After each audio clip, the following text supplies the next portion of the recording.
Assalamualaikum warahmatullahi wabarakatuh. Ketemu lagi di channel Jalan Keluar 234. Bagaimana kabarnya teman-teman sekalian ya? Saya doakan semoga semuanya dalam keadaan sehat dan sukses, dan di tahun 2019 ini selalu diberi keselamatan dan apa yang diinginkan segera tercapai. Amin. Pada topik kali ini saya akan membahas apa yang dilakukan sebelum atau sesudah beternak murai. Dalam arti kira-kira kekurangannya, kelebihannya, terus marketnya dan perawatannya.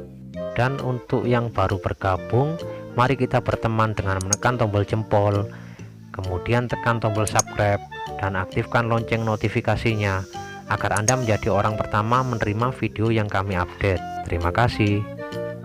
Apabila kita sebagai seorang penghobi, terutama pemula yang ingin mempelajari cara beternak murai, pertama yang Anda perhatikan adalah ilmu dalam peternak ini sangat penting ya.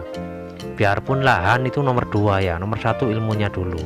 Kalau ilmunya sudah Anda pegang, yang kedua yaitu lahan di sini sesuai dengan kemampuan di rumah Anda ataupun yang ada di tempat Anda. Dan untuk lahan di sini banyak dibedakan dari yang kecil, yang besar, ataupun yang ideal ataupun jangka panjang. Ini perlu diketahui. Mempelajari ilmu-ilmu beternak itu bagaimana sih Mas? Ilmu-ilmu beternak murai itu sangat luas. Pertama yang Anda perhatikan, pemilihan induk. Pemilihan induk merupakan tahap dasar dari peternak murai, baik jantan dan betina. Yang ideal bagaimana, terus yang dianggap birahi itu bagaimana, itu sangat perlu diketahui agar Anda kedepannya bisa berhasil. Dan tahap-tahap ini sudah pernah saya bahas di video-video sebelumnya, nanti dibaca di bawah video deskripsinya, saya sertakan linknya, tinggal kalian itu malas simak atau tidak yang belum ditonton. Kalau perlu diulang-ulang, dirangkum agar ketemu metode-metodenya.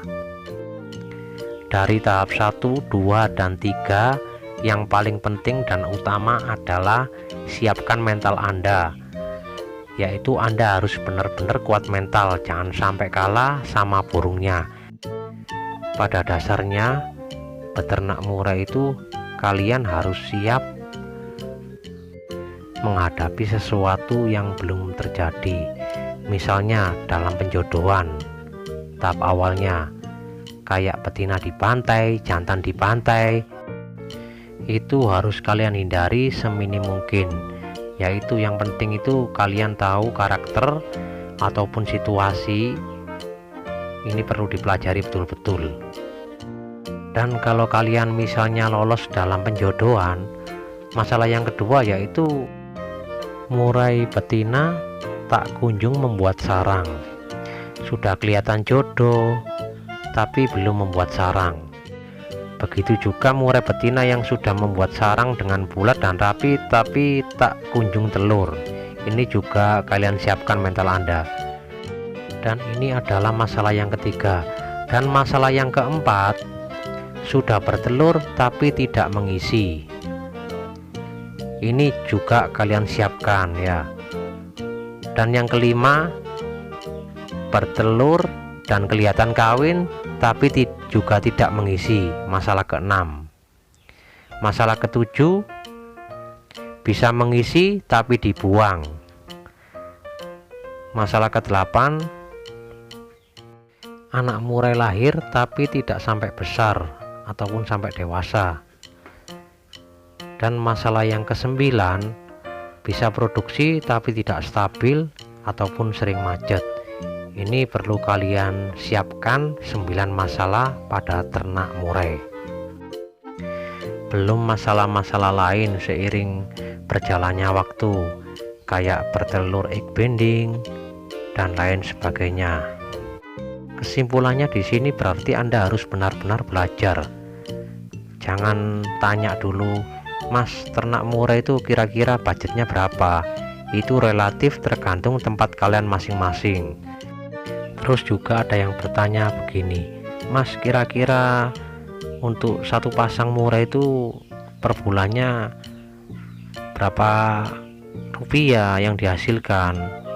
Ini juga relatif ya.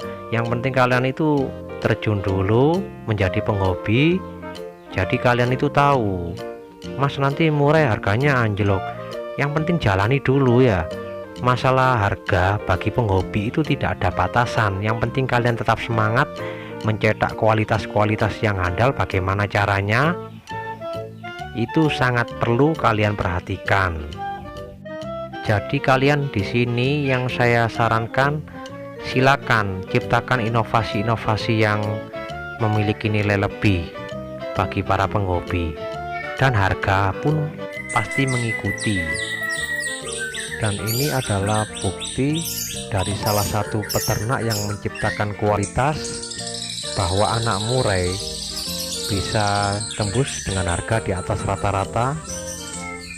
Di usia 7 bulan bisa tembus 150 juta dengan harga yang fantastis.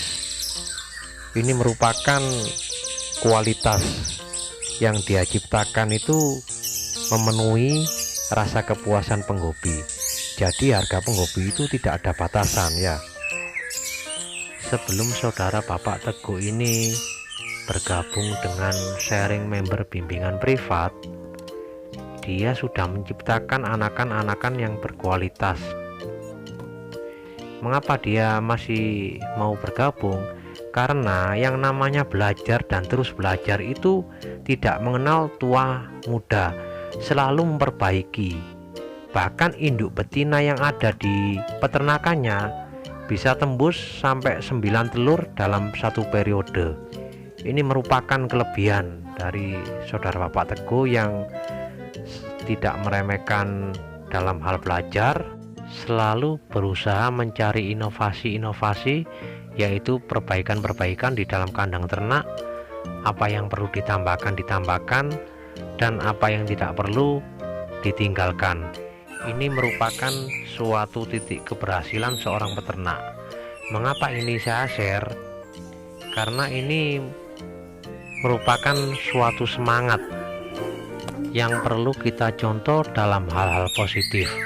Misalnya kita mau beternak murai, nanti harganya menurun kalau banyak yang ternak. Nah, itu hilangkan pikiran-pikiran gitu. Yang penting bagaimana cara Anda menciptakan inovasi-inovasi yang belum terciptakan. Ini sangat menentukan harga murai ke depannya. Karena nomor satu itu adalah kualitas. Jadi kesimpulannya di video ini, permasalahan-permasalahan pada ternak murai harus kalian selesaikan sedini mungkin agar keinginan Anda untuk memperoleh hasil cepat tercapai. Dan untuk profil dan alamat peternakannya saudara Bapak Teguh, serta kelebihan di dalam mencetak anakan-anakan murai yang berkualitas, insya Allah akan kami update di member market breeder kedepannya. Dan bagi kalian yang mempunyai segala prestasi di dalam breeding murai, silakan nanti dibaca deskripsinya. Kalau perlu dibuatkan marketnya, langsung menuju ke WhatsApp saya. Insya Allah nanti saya sharing dulu apa yang perlu di share untuk menambah semangat teman-teman kita semua, para breeder, terutama burung murai. Di video kali ini cukup sekian. Untuk permasalahan-permasalahan yang lebih banyak akan kami usahakan di video yang akan datang. Kurang lebihnya saya mohon maaf. Saya akhiri. Wassalamualaikum warahmatullahi wabarakatuh. Salam semangat, salam kicomania. Selalu berpikir cerdas, mencari inovasi-inovasi untuk maju ke depannya agar tercipta kualitas dan menjadi breeder mandiri dan sukses. Amin.